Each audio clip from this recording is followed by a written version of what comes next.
kaibigan po namin siya at alam po namin sa aming makikipag-usap na siya po ay isang agnostic.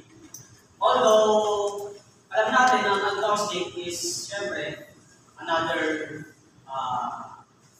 hindi kaisa sa ating pananampalataya. Sure, pwede siyang magbigay ng atake, problema, question tungkol sa ating paniniwala bilang Katoliko, bilang Muslim. Pero ito po, ang aming kaibigan, voracious reader po, napaka-sipag at napaka-lawak magbasa. Kaya, iwan natin kung konti ang isi-share. Kami naman handa makinig. Dahil maganda pagkakataon ito, makita ng ibang miyembro na ang magiging apologies ay hindi lamang sa ating nalalaman na yung ibang sekta, hindi kaya sa Katoliko. So, napakalaki po ng role ng apologies. Bibigay ko na siya sa inyo.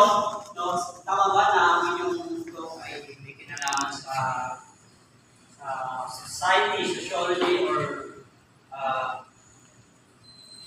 ano tawag ito? Tungkol kay Karl Marx na isang communist. Ito ang pamaliwanagan kung ang sinabi nila sa loob nila sa 18. Yes. So, nabanggit ko na isa po siyang agnostic sa aming pagkakalam. Pero hindi ko po alam kung talagang magsasalita siya in his position as an agnostic. Kasi nga, Russia leader at kaibigan namin, hindi namin alam kung ano na ang nagutan. Kasi po, katulad ni Paraiso, si John Paraiso ay solido atheist. Hindi naniniwala sa Diyos. Sinabi atheist, naninindigan siya na walang Diyos. Ako, anong gawin, no? Hanggang naging spiritualist, tapos ay nagiging ano pa nga siya, Catholic apologist. So, sa pagdaan ng panahon, may mga ano yan, development ng pagbabago. So, ang agnostic, kung siya ay tatayo bilang agnostic, yan po ay pwedeng maniwala, pwede niyang sabihin na may Diyos.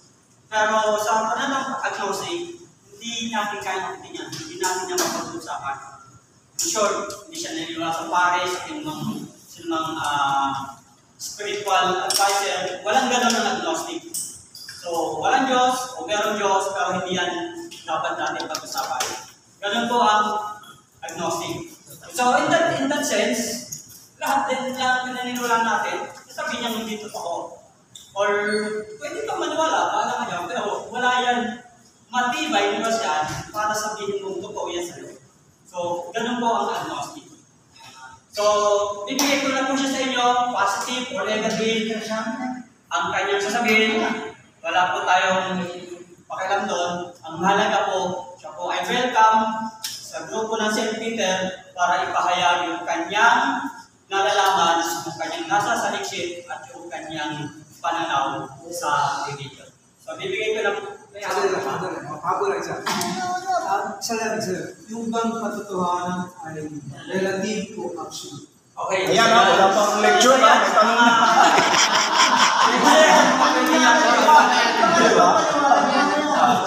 Alupit yung lecture sa inyo. Wala pang lecture. Sinabi may tanong. First time in the history. Makakapag-convince sa akin, maraming tao na totoo merong Diyos na tinutukoy. Kahit ano pa, kahit sino Diyos yan lahat, parang yung lahat. Yung pare-pare wala pa rin problema. Pero malamang sa malamang, malamang sa wala. Pero panahin naman tayo maniwala kung anong gusto natin paniwalaan. In that sense, okay lang. Wala ka naman ako. Tsaka hindi ako, kung bigay ng quote-unquote lecture, na antagonistic sa religion, or ano mang palataya natin. So, kaya lang, pabasahin ko lang kasi. In other words, hindi ka militant. Hindi ako, The likes of Richard Dawkins. Think of the past, wala na yan. Para sa akin kasi, honestly para sa akin, ang really kung saan ang mawawala yan, maaaring hindi ngayon, maaaring hindi bukas, natin na 100 years, pero eventually mawawala yan, hindi na kailangan ng human intervention. Hindi na kailangan yung ginawa ni Mao, ginawa ni Stalin na yung interest pa yung religion sa kanilang bansa, hindi na kailangan yun. nagkamali si Marx eh. Akala niya, masyado siyang sobrang akala niya, tama lagi siya sa analysis niya sa lipunan eh. So akala niya, kayang i-delete yung religion sa kasaysayan sa loob lamang ng 50 taon ng sosyalismo. Napatunayan naman na hindi totoo. Pero sa trend kasi ngayon ng lipunan, bumababa ang bilang ng mga naniniwala or tumataas. Pwede natin sabihin constant pa rin, nandiyan pa rin. Kung 100 million ang naniniwala kunwari, yung dahil lumalaki ng populasyon, mas lalo na tumataas ang bilang ng mga non-religionist. Ng mga tao. Totoo yan sa South Korea, halimbawa 62% ng mga tao sa South Korea, hindi consider sarili nila na non-religionist sila. Ganon din sa Japan. Ngayon, may mga trended, iba mas mababa pa. Sa Japan, 50% galing. NHK yung sarili ng channel doon. Nagkuha ng sariling research. Yung sa South Korea naman, Gallup poll. Sa Israel, meron din, 60% ng mga mismong Israel na, 60% ng mga tao, kino-consider sarili nila na secular sila, sabihin, wala silang religion. Parang gano'n, si Benjamin Netanyahu mismo, atheist din eh. Kumbaga, ang prime minister nila mismo. Well anyway, hindi yan naman ang punto ko. Sinabi ko lang yan para ipaalam na hindi ako, maaaring Marxist ako, pero hindi ako hardcore, na lahat na naman sabihin Marx, tama. Mali si Marx yan. Mali si Marx na ang religion ay opium of the masses. Pero yun ang focus ng quote-unquote lecture ko ngayon. Kung tama pa si Marx o mali, nung sinabi niya na ang religion ay opium of the masses. Simulan ko naman. Babasahin ko lang kasi yung English. Pero mababaw lang naman to. Hindi naman ito ganun kalaki. Yan. Sinabi ko na nga. Marxism is arguably the most misunderstood and most maligned philosophy or ideology since inception in the 1840s. Each of us repeatedly hear or have heard in school, at home, among friends, and even inside the church, exaggerated and unverified accounts of its monstrosities. We've heard so much of those stories that I would rather skip mentioning them, as we all know too well about it. Let us instead get straight to the heart of the matter. Marx wrote dozens of books and thousands of essays on different topics. But the most misunderstood of all is one passage from introduction he wrote for his book Critique of Hegel's Philosophy of Right. To wit, religion is the opium of the masses. Now, Marx is famous for his one-liner quotes, and this is where confusion and distortion begins. As English poet Alexander Pope, not to be confused as a pope in Rome, poet said, "Little learning is a dangerous thing." The most common intellectual mistake that many of us, including yours truly, are prone to commit is oversimplification. Sa lahat na sinabi ni Marx, ang pinaka-ginawang oversimplify ay yung salitang Marx is the religion is the opium of the masses. Marx's dictum that religion is the opium of the masses is, needless to say, taken out of context. Allow me to read the entire paragraph from which the quote in question is lifted. Religious suffering is, at one and at the same time, the expression of real suffering and a protest against real suffering. Religion is the sigh of the oppressed creature, the heart of a heartless world, and the soul of soulless condition. It is the opium of the masses. Direct quote from Karl Marx. This, I believe, is only the second of 3 paragraphs where Marx expound his view on religion. But I deliberately omitted the first and third as it might make this lecture even more complicated than it should be. As I understood it, Marx meant that religion is a reflection of man's real-world suffering. Reflection of religion ng tunay na mundo natin paghihirap. Especially totoo ito sa siguro yung mga middle class at ang mga medyo mayayaman sa atin, hindi alam to or hindi nararanasan ito. Pero para kay Marx, yung mga paghihirap na nararanasan ng mga parang halimbawa, yung symbolism ng mga paghihirap ni Jesus Christ sa passion, parang reflection siya, mirror reflection siya ng mga tunay na paghihirap ng mga tao, ng mga may hirap sa lipunan, sa buong mundo. But at the same time, a rejection of this suffering, symbolic siya na pag-reject natin sa sa paghihirap natin sa tunay na mundo. Kasi hindi naman natin siya iniinda ngayon kasi paniniwala tayo na pag namatay tayo, paraiso naman ang mararating natin. Mas malaking kayamanan ang makakating natin, makukuha natin kung magtitiis tayo ngayon. Religion gives comfort to the oppressed, as this is where the masses find the heart and soul that is lacking in a capitalist society. Yung religion na nagpo-provide sa atin ng puso o ng kaluluwa na hindi natin nakikita sa lipunan religion yun na nagpo-provide sa atin nun. There is undeniable truth in this. In 1 Peter 5:6-7, it is said that, "Humble yourselves, therefore, under God's mighty hand, that He may lift you up in due time. Cast all your anxiety on Him because He cares for you." Kumbaga, cast your burdens upon Me. Kayo mga naghihirap kayo, ibasa niyo sa akin ng mga nyo, bibigyan ko kayo ng eternal, peace. O eternal. Now comes the infamous line, religion is the opium of the masses. First, what does he mean by opium? Does he mean it in exact same sense as we do today when we speak of the word opium? Ang lengguwahe kasi, nagbabago ang kahulugan niya over time habang lumilipas ang panahon. Note that, although we can all agree that opium is an illegal substance, ngayon. An addictive hallucinatory drug that distorts the mind. Well, so do legal alcoholic drinks. Ganun din naman ang kung sinabi ni Karl Marx na religion is the opium of the masses, ang sabi naman ni Lenin, religion is a spiritual gin. Ngayon, yung gin, legal naman yan kahit sa bansa, except sa Saudi Arabia siguro, sa mga hardcore na Islamic countries, bawal sa kanila Anyway, note that Marx said, or wrote those words in 1843.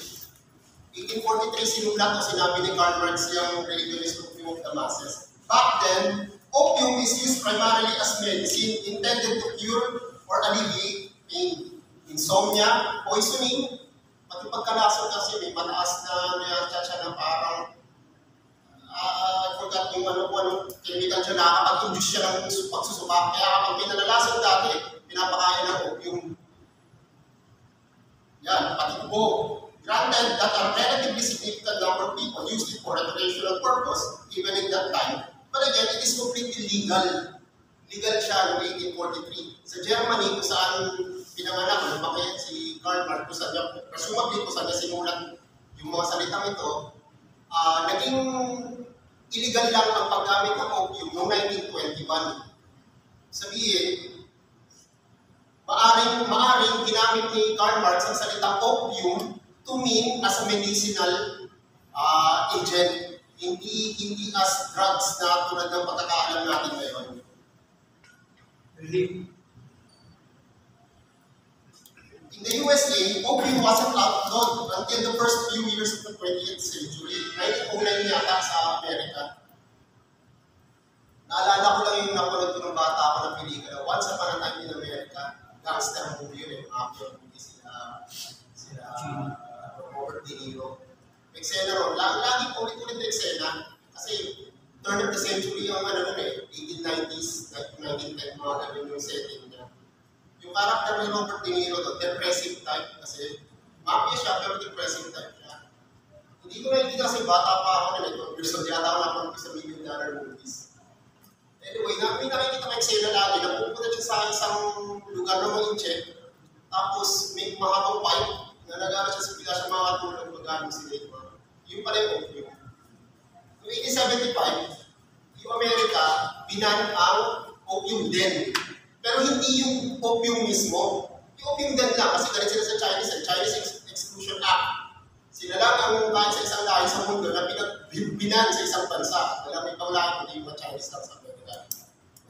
But I digress.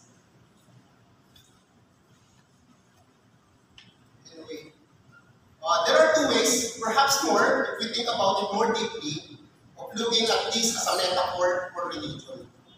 First, in the conventional sense. In other words, the status quo interpretation that religion, like an opium, serves as a smoke screen that prevents the masses from seeing their actual situation. And as a tool of the ruling class, or the capitalist class, to keep the masses obedient. Ito yung ordinary interpretation ng sinabi nga ni Marx, na religion, parang yung smoke screen, hindi natin nakikita, nabubulagan tayo. Dahil sa paggamit ng religion o opio na metaphor, hindi natin nakikita, nag-hallucinate tayo. Hindi natin nakikita ang tunay na realidad na inakapit tayo ng mga ruling class, ng mga mayayaman, mga kapitalista, na at ang pag-aapi niya ay completely legal. Sabihin, structure talaga sa lipunan niya, tanggap ng lipunan niya mga nangyayaring ganyan. At ang religion ay tool ng ruling class, ibig sabihin, instrumento ng mga nag-aharing puri para mapanatili yung sistema.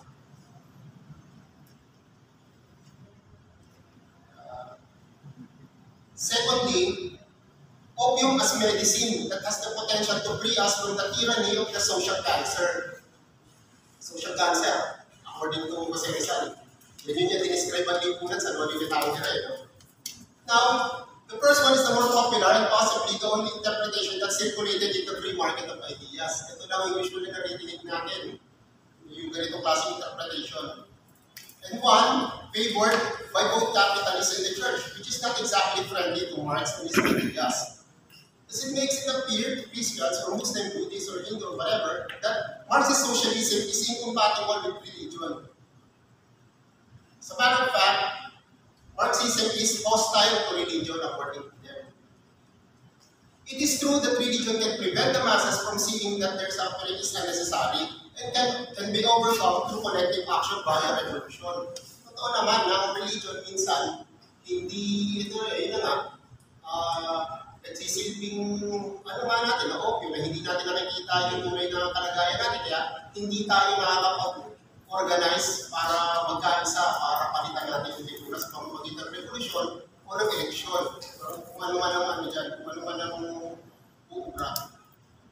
Not only does religion blinds the masses, it leads the masses into believing that their suffering will be rewarded in the afterlife. Yun na nga, ang tendency natin, tiisin na lang itong paghihirap natin kasi pupunta naman tayo sa langit doon naman tayo kasi kung ano maapi sa atin, pupunta naman sa impyerno yan Hindi ko na kailangan gantihan, yung Diyos na bahala dyan. So okay na yan, hindi ko na kailangan magalit, hindi ko na kailangan masalit hindi ko na kailangan mag-resign o abangan pa siya.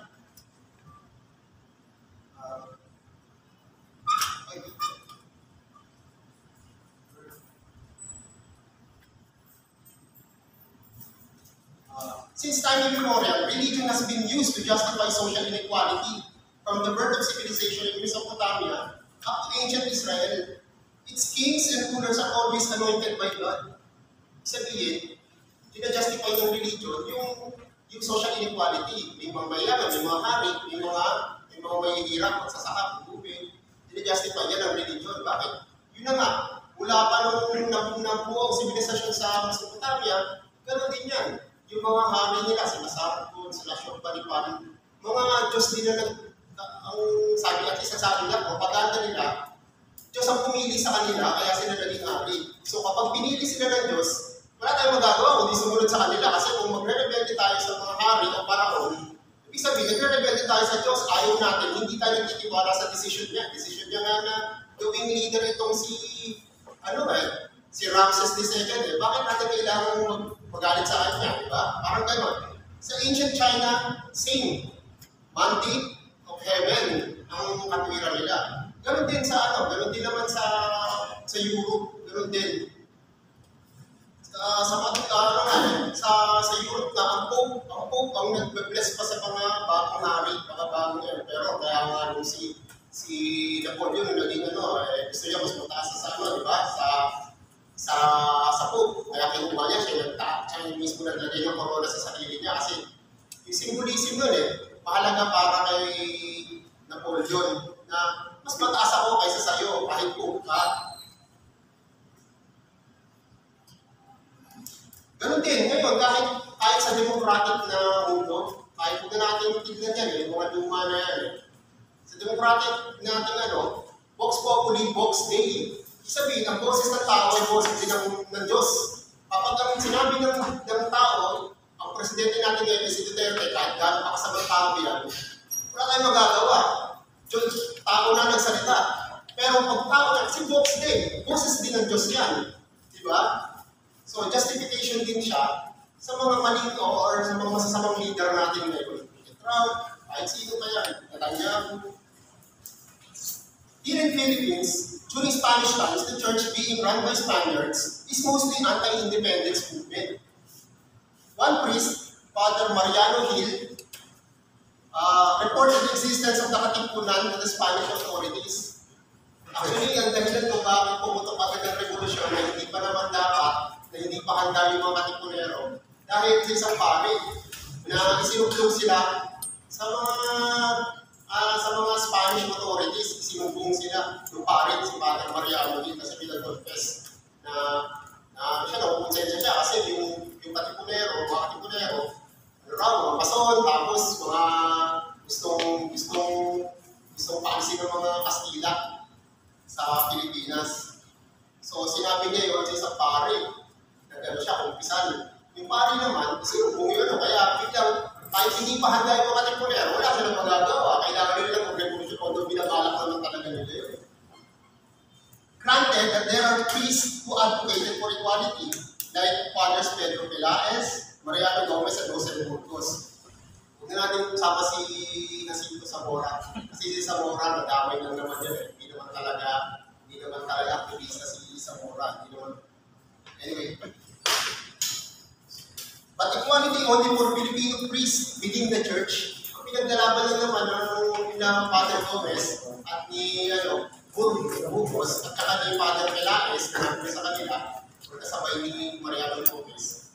Pagkakapantay-pantay ng mga Pilipino pare sa loob ng Catholic Church sa Pilipinas. Hindi talaga yung kalayaan ng Pilipino, hindi talaga yung mawala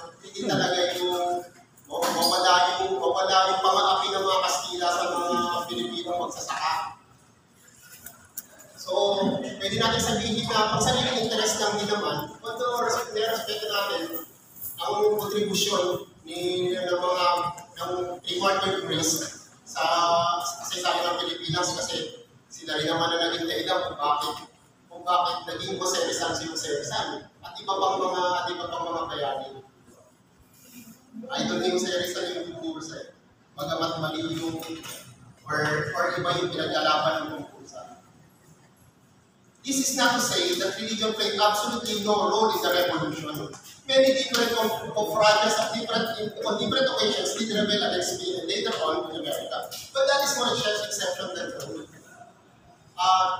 Sa mga time kasi na yun, later part of the 19th century, magbabago, 1899, magbabago siya 1900s. Usually ang mga tao na yun, yung mga masa naniniwala, sa kapag magbabago na yung panahon, magpapasok na sa 20th century, tinitignan nila yung as sign na may parating na Messiah.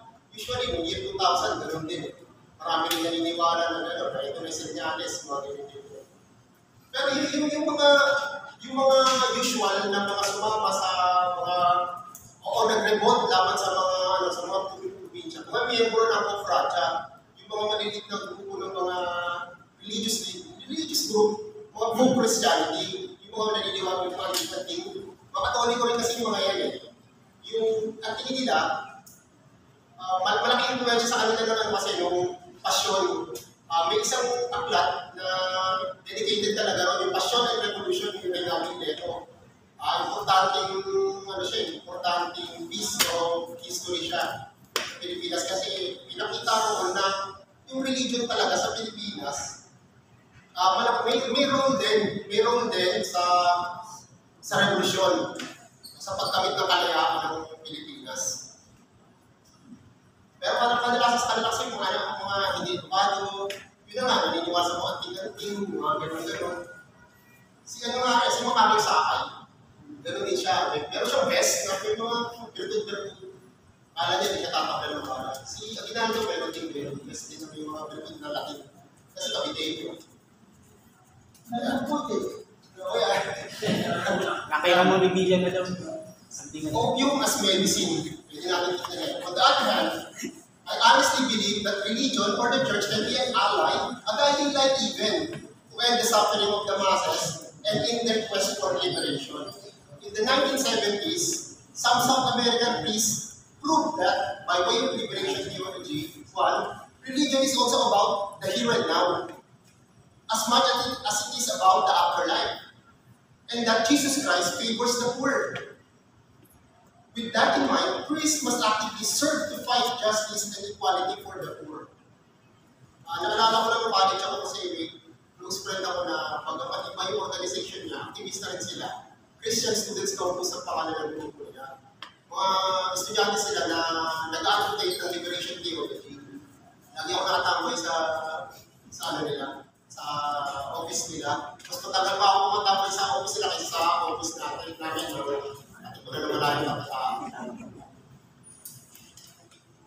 Anyway, doon ko nalaman yung liberation theology.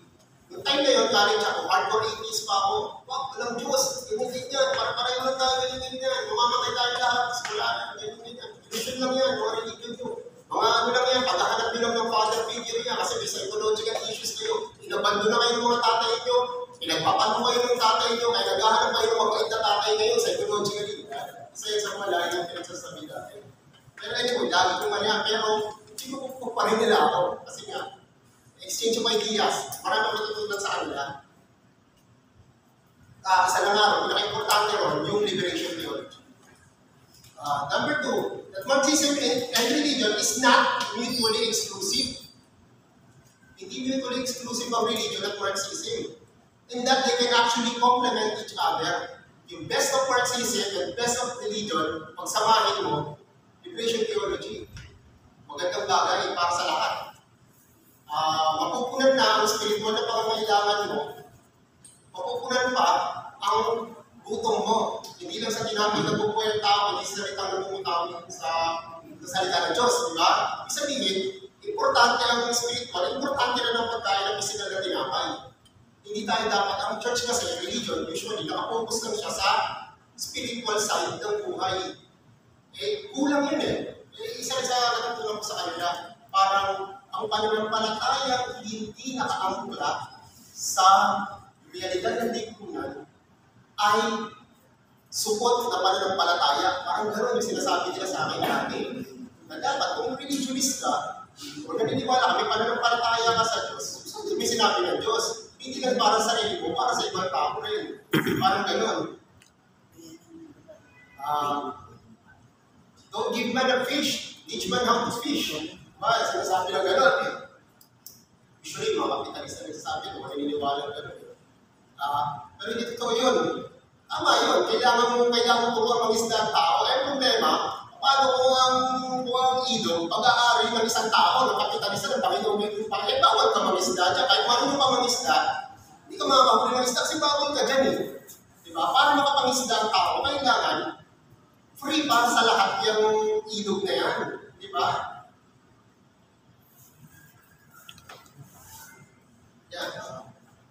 One for the here and now, and the other for the hereafter.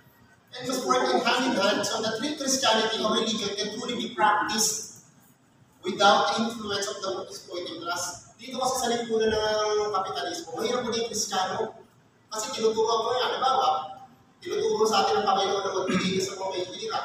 Ibawal naman sa batas yung magbigay ng limos, bawal na yun Bawal yun So paano mo magagawa yun? Diba? Baka kamanong ka. Kapag nagbigay ka, pag naano ka, diba?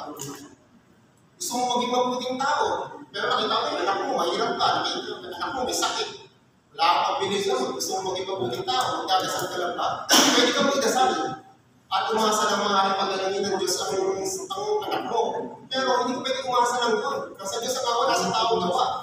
Ito paano yun? Anong gawa ang gagawin mo? Gagamutin mo yung anak mo, hindi naman doktor, mahirap ka na. Dadalhin mo sa ospital. Dahil sa public hospital, hindi na tatanggapin sabihin, umuna kami, wala nang bakante, lahat na okupado na lahat, kahit hindi totoo. Punta ka naman sa private, kailangan mo na deposito na 50,000. Saan makuha ng 50,000? Baka 50 pesos, wala ka pa. Ngayon, paano ka magiging magiging Kristiyano ka, gusto mo magiging Kristiyano ka, paano magiging Kristiyano? Tendency mo, yung anak mo, 50-50 na, ano gawin mo? Wala nagpapangutang sa'yo. Diba? Kasi mahirap pa, hindi ka alam kung paano ka magbabayad. Kahit kung ba, hindi ka pangutangan kasi nakatrabaho mo paano ka magbabayad. Diba? O trabaho mo, ganito lang. Paano mo mapabayaran? Hindi ko nagpapangutang, yun ang tendency mo. O ng ibang tao, maaaring hindi tayo, maaaring hindi ako, kung ano krimen, hold up, nakaw, kidnap or ransom, or kung ano man yan, o benta ng droga, parang ganyan. So, mahirap maging Kristiyano sa ganitong klase ng lipunan. Kaya kailangan natin baguhin kasi ang lipunan para kung gusto natin maging sa practical, yung religion, na tinuturo ng kung ano man ang religion meron tayo, kailangan natin maging ng lipunan kasi unequal ang lipunan. At nilalagay tayo sa isang sitwasyon na logical ang gumawa ng kasamaan para mailigtas ang ating sarili o ang mahal natin sa buhay. Marxism and religion have similar goals: to feed man, one with bread and the other with the words of God. Yun nga, yung Mateo 4:4. Such goal is impossible in a society designed to exploit the masses for the benefit of the ruling class. Liberation theology can be summed up as the best of all worlds, the secular and the spiritual, hand in hand to read the word, or to make the world a better place for everyone.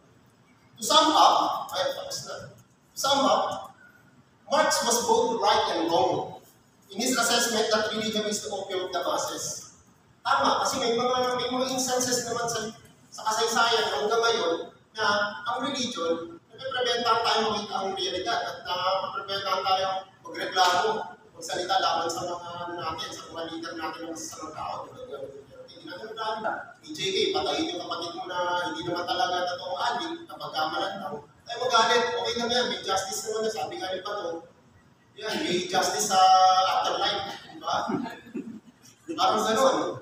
Kinuha talaga ni Bato de la Rosa yun, direkta. So parang gano'n. Parang hindi nyo matanggap ang ngayon, ang justisya. Sa langit, makakamit nyo ang justisya. So ginagamit talaga ng ruling class ang religion. Parang hindi tayo magreklamo, hindi natin salita, tanggapin na lang natin yung He is right because time and time again in history, as in today, we have witnessed how the capitalist class, aka the rich, the rich will have a hard time that the power to go through the ayaw manigil. Tinuturo sa atin ang religion yan eh. Na yung mayayaman, di ba mayayaman, mas may hirapang pumasok ang mayaman sa mata ng arayo kaysa yung baka. Mas kakasya pa, parang gano'n. Tanggapin na lang natin. Tutal naman, yung mga mayayaman, hindi naman makakarating sa amin. Hindi na natin makikita yan sa Duterte, hindi na natin makikita sa langit yan. Kaya kung pagtsagaan na natin ang pagmumuha niyan, parang ganyan.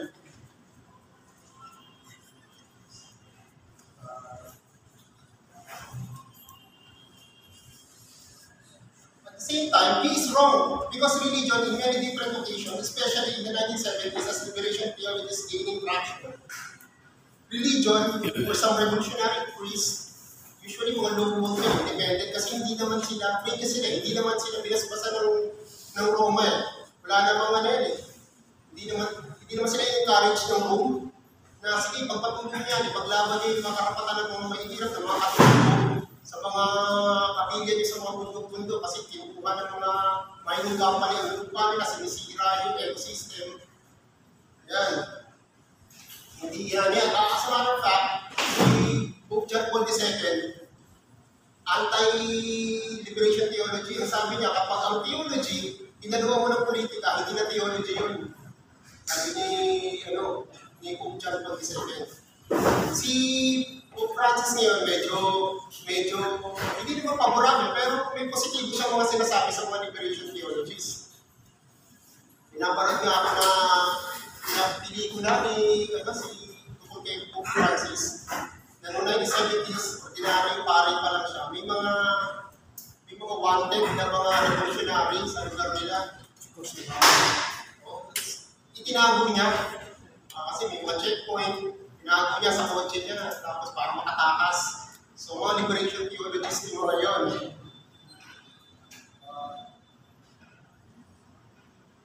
At the same time, he's wrong because religion namin yun, liberation is gaining traction. Religion or some revolutionaries can lead the change, can lead the charge for social change.